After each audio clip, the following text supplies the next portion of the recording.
It's on that lovely Martin Collins. Oh, I should not have dropped it in front of the camera.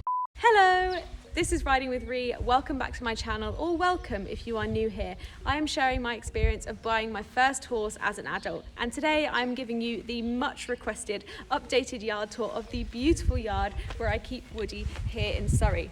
I'm going to be showing you around the yard itself, including our 3 arenas, and then I'm going to be sitting down to answer some of your most asked questions about the yard and our routine here. Let's get straight into it.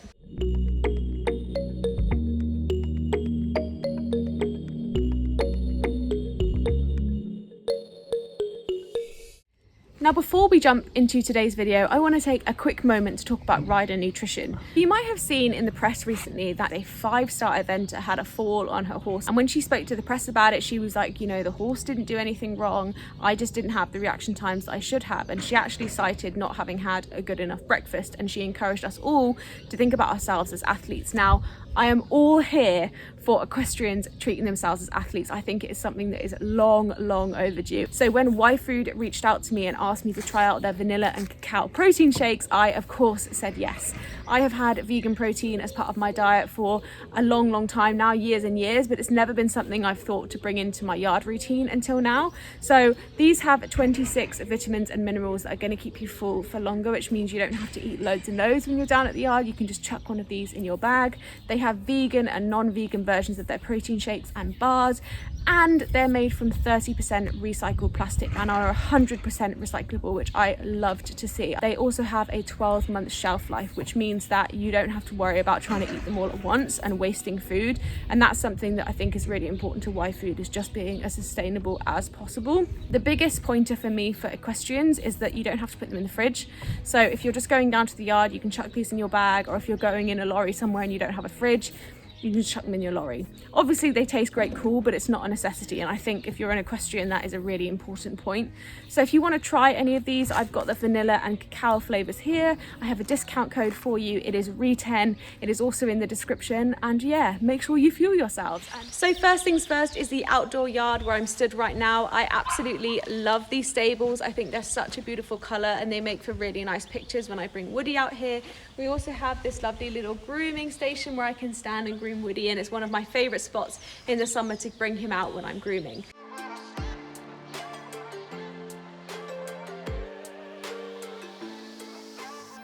Over here we have our indoor arena, which I'll show you, and just a little bit further we actually have our little outdoor. Now if we head over towards this way, we actually have the indoor barn where Woody lives, which I will show you now. Let's go straight over. So where I'm stood right now is probably the area of the yard where you'd recognize the most if you watch any of my videos. I tend to tie Woody up here when I'm doing any of my grooming, just because there's plenty of space to move around him and he's not too close to any of the other horses.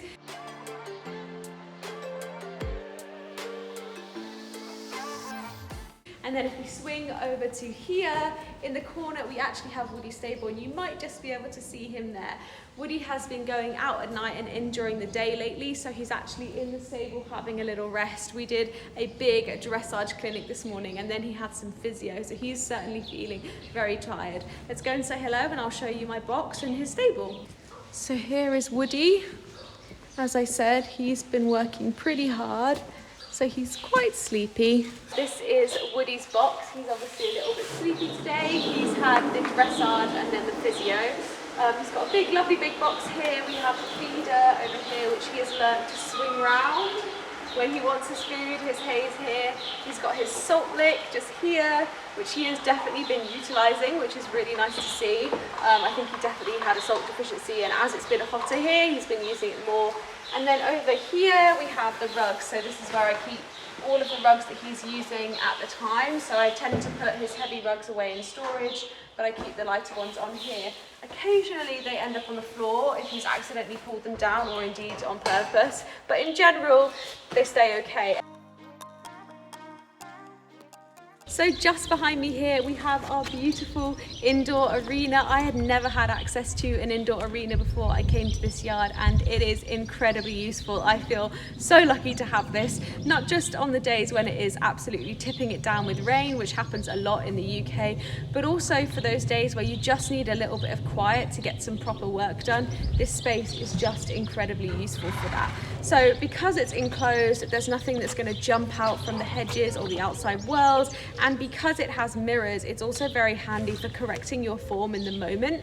I obviously use my PIVO to look at my footage after my riding and analyze what I could have done differently, but having the mirrors as you're riding is such an incredible way just to see something and change it, and then you'll change it for the rest of the ride. So it's a really, really handy space. Let me take you inside and show you a little bit more.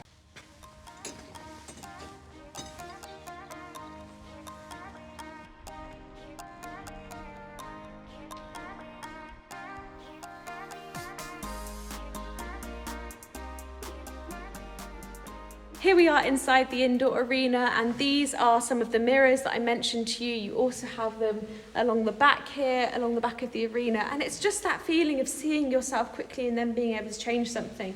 So you can imagine if you're riding it down the long side here, you get a quick look at yourself in the mirror, you're able to correct, and then you move on with your riding. So yeah, as I said, all the mirrors go all the way up to the end, so you can see how straight you are coming down the long side against that mirror there, along the back, and then there's another mirror in the top corner. And then as you come down to the bottom of the arena, we have jumps here and jumps there. So if you did want to jump in here, you could. And I would say that jumping in this arena makes you very accurate.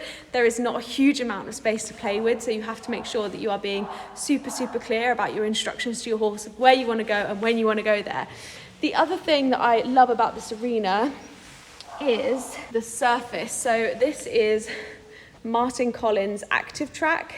It's a super spongy surface, and it's one of the first things I noticed when I rode in here for the first time is that you just bounce off the surface, and this is a surface that's here in the indoor and also in the outdoor arena. Martin Collins Active Track is also the source of surface for, I believe, Horse of the Year show and a lot of international competitors, so it just gives the horses the support they need to do the work that we're asking of them. So love this indoor arena. Let's move on to the small outdoor and then the big outdoor arena.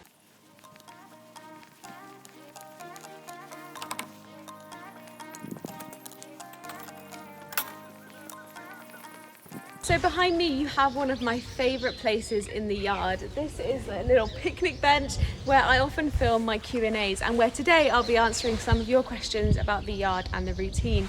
To the right of the picnic area is our small outdoor arena. If you watched my rug tour where I showed you all the rugs I bought for Woody, or you've seen any of my riding recently, I often use this little outdoor when the big outdoor isn't free, or when I want a space that actually has a lot of distractions, because the hedge line that runs along this outdoor arena, as well as this little road over here, can create a lot of distractions for you and your horse, and I find it really, really handy to kind of practice a competition environment in this outdoor arena. The other thing about this small outdoor is because it's not as big as the big outdoor arena, your horse is slightly more guarded on the edges, so they're not going to completely run away with you. You do have that edge to keep you upright, but it is definitely spookier than the big outdoor, so I find it very useful. Let me show you a quick look of it, and then let's go through to the big outdoor.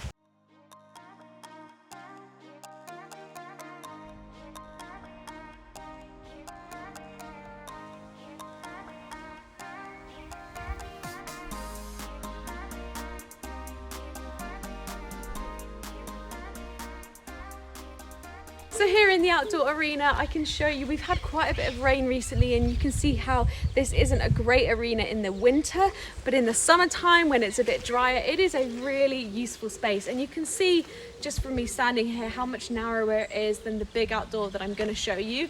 And this hedge line here is just really handy because it has a lot of animals, there's always something jumping out or making noises, and this means you have to work really, really hard to keep the horse's attention on you, which I find to be a very useful tactic when prepping for competitions. And then of course there's sometimes jumps out here, so this yard does a lot of competition, so people will often warm up out here in the summer, which is where the little jumps come in.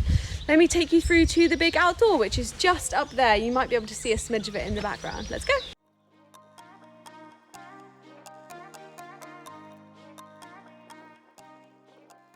So So we are currently standing at the entrance to our huge 40 by 40 outdoor arena. I absolutely love working out here. It's currently empty out here because this morning we had a dressage clinic with international dressage rider Melissa Beer, but usually this arena is filled with jumps, poles, all sorts, and it is just vast. I mean, you can probably see, I hope you can get a sense of the size. It is just wonderful working out here. Even if it's you and another rider or two other riders, there is always enough space for everyone. And being here at this yard, my yard owner always is organising clinics and events and competitions, and that means there's always something going on in here. And what I particularly love about being at this yard is that whenever I come out here, there is always something else set up. So be that a pole work set up or jumps, or it's clear like this and you can practice dressage, there's always something. And I find that a really refreshing way to ride, because even if I come in here not knowing exactly what I want to do, it feels like there's always something to take inspiration from. And again, it's on that lovely Martin Collins. Oh, I should not have dropped it in front of the camera, that is. It's on that lovely Martin Collins active track. So lovely surface to have out here. One of my absolute favourite spaces, and just beautiful. But not without its own struggles along that back side. On the other side is one of the fields for our horses. So if they're feeling pretty fresh and they're galloping out there, you can be sure that the horse that you're riding will know about it and will tell you about it. So it does require you to sit up. On this back row, we often have wildlife, pigeons, stuff jumping out of the hedges. Sometimes the cat will jump out. And then over on this side, if anyone's working in that outdoor arena, that can be a bit spooky, as well as over on here. Sometimes when the lorries are arriving, it creates a real helpful competition atmosphere that I personally find really helpful. So if you're doing a clinic, someone's arriving for their lesson, it can help to replicate what you would get in a competition, which is super handy to have at home because not everybody has that. So yeah, one of my favourite spaces for sure.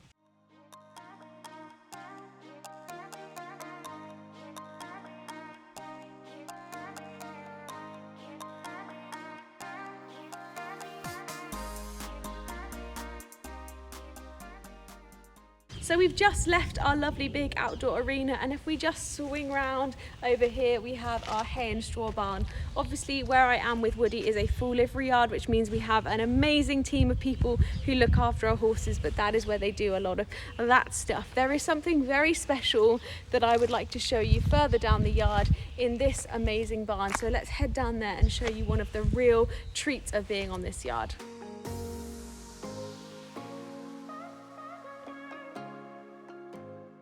So welcome to the top barn, and I am stood right now in the solarium. So let me turn these lights on so you can see it for its full effect, and then I'll explain a little bit more about what it does. So as you can see, the solarium has gone red with these red lights, and these are heat lamps. So basically they can be used before or after exercise to help cool down or warm up muscles, and they can also be super handy for helping keep horses warm after a bath.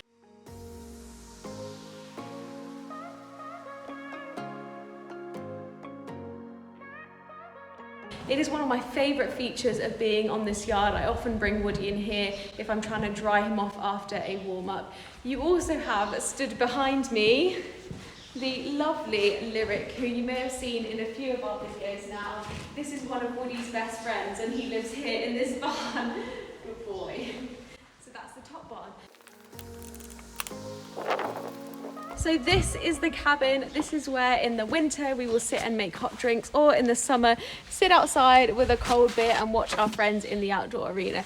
Let me show you inside. So welcome to the cabin. We have sofas, we have pictures of the many liveries, and we have tea and making facilities. Just a really social place for us all to connect on the yard. Very cute in here. So in here we have our lovely tack room. We have several tack rooms on the yard, but this is the one where I keep Woody's stuff. His lives on here. I don't actually normally keep it in the saddle bag, but it's in there at the moment. Got his spare bit.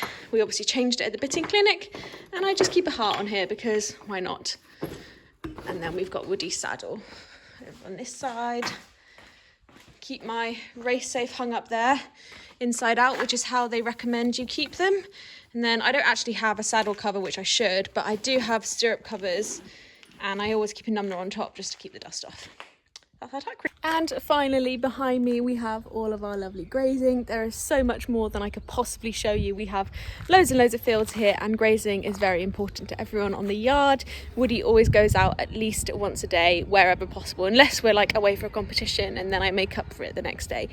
He is currently in during the day and then out at night, which keeps him away from the flies and the sun on his skin. But yeah, a little bit of our grazing land. So one of the first questions I got was, what did I look for in a yard and how did I decide to choose here? So I guess I started from nothing, basically. I looked at loads and loads of yards in my local area. I looked at DIY, assisted DIY, part livery, full livery, the works. And I had this one in particular on my radar for a long time before I decided to come here. I'd come here a few times for competitions and various things, and every single time that I'd come here I would keep an eye on the staff and how they did things and how it was run and the feel, and every time that I came here I had a really lovely experience with all of the yard staff and just the vibe of the whole place. And when it came to actually deciding where I might keep my own horse, I sort of went through what my lifestyle was, what my financial situation was, what I needed out of a yard and what might be best for me and my horse. And I kind of landed on this sort of list of criteria, not a literal list, I didn't write it down, but in my head I knew that I wanted a yard where I could compete at a low level and train in schooling, but also have lovely hacking. And I knew I wanted somewhere that would be really supportive and a coach that would be really supportive to that. But one of the major things that I came up against when I was choosing a yard is that my job pre-COVID, my career, meant that I travelled internationally about 4 times a year, and I was in London, in central London, every single day. And sometimes it was very difficult to know how long your day would be, and sometimes you'd have dinners or you'd have to go to an event in the evening, and that makes it very difficult to do DIY, because if you're having to ask people on a whim to look after your horse, it can be a bit challenging. So I did consider part livery, but because my schedule can be so different and because of the international travel, I decided that ultimately full livery might be the best way to approach my schedule and make sure that my horse's routine doesn't have to be influenced by my own personal routine. And also, as a first-time horse owner, having full livery just gives you an extra safety net, because you always have someone to ask. Some of that responsibility of care is with a team, so you have someone who can help you if you don't know something, if you're worried about an injury, if you don't know what rug to put on, feed, all of these things can be managed. So I actually came up here and had a lesson with the instructor, the coach who runs this yard. I got on really well with her, and then we had a chat about coming here, and it's been the best decision I've ever made. A few of you asked me whether it's given me more freedom with Woody, not having to do the chores, and it definitely has, because I can come down anytime. If I just have like an hour out of my day, I can come down, groom him, see him, and it's about so much more than just the riding and the achieving being here. It's about actually having that quality time with your horse. It's really nice as well to be able to know that Woody is looked after no matter what. If I can't get up here, you know, I need a car to get to this yard, and I can't, if my car breaks down, I can't get up here, and I just love knowing that he's taken care of no matter what, and I really trust the team here to do what's best for him. So I feel very comfortable with him being here. I got asked about Woody's turnout routine. I know that has been a big conversation in the equestrian world lately. So Woody goes out every single day. At the moment, he's actually out from about 4 p.m. in the afternoon all the way until about 7 a.m. in the morning, and then he comes in during the day, and that's because it's been hotter and he has a lot of pink skin. There's been a lot of flies around, and I think he's just more comfortable being out in the field. But then he comes in the day so he can have a snooze, and then we have our ride and whatever. The other question I got was, how do I plan my riding routine? So I try to ride 6 days a week, and I've done videos before where I've broken down a week-long vlog, and I can certainly do that again. But I always start from a few things. So I have a few principles that I try to abide by, and then I have a way that I try and plan my schedule. So my principles are that Woody should always get at least 1 day off a week, and that I don't like to do anything in the school more than once in a row, like in a day. So I wouldn't want to do flat work twice, 2 days back to back, because I think it's bad for them and it doesn't help them with staying fresh to the schooling that you're asking them to do.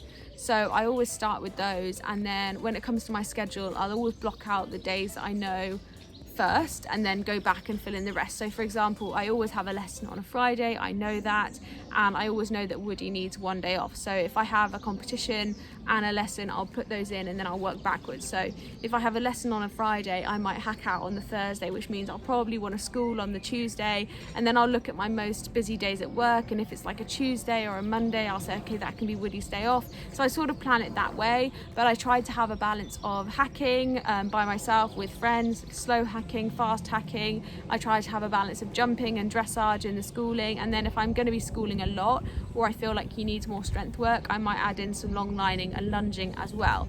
So that's how I plan my riding schedule. Obviously it's not perfect, it doesn't always work that way, but I do try and keep a balance of everything just to keep him happy and healthy. And then on those weeks where we don't have a competition coming up, so currently in July we're trying to keep it really casual and have an easy month, I'm trying to do more hacking and less of the schooling, and I think it's good for them to have a rest, not just physically but mentally as well. What is my normal riding routine? So I usually ride first thing in the morning. So I usually get up at 6:45. I get down here for 7:30, and then depending on how long I groom Woody for and how long I'm getting ready for, I'm usually on by 8. I usually ride for an hour, and then I will untack him and either put him out in the field if he's going out, or put him back in his stable if he's staying in, and then I'm off. So I usually ride in the morning, but sometimes I'll come up and ride after work and go for a hack or something. And then on the weekends I usually ride a little bit later in the morning, so 8 or 9 a.m, and I might go for a longer hack because I have more time, so might go for an hour and a half or 2 hours instead of my hour or 30-minute hack in the week. I hope that you've enjoyed today's video. If you did, do give it a thumbs up, leave me any questions or comments below, and don't forget to subscribe. I'll see you next week. Goodbye.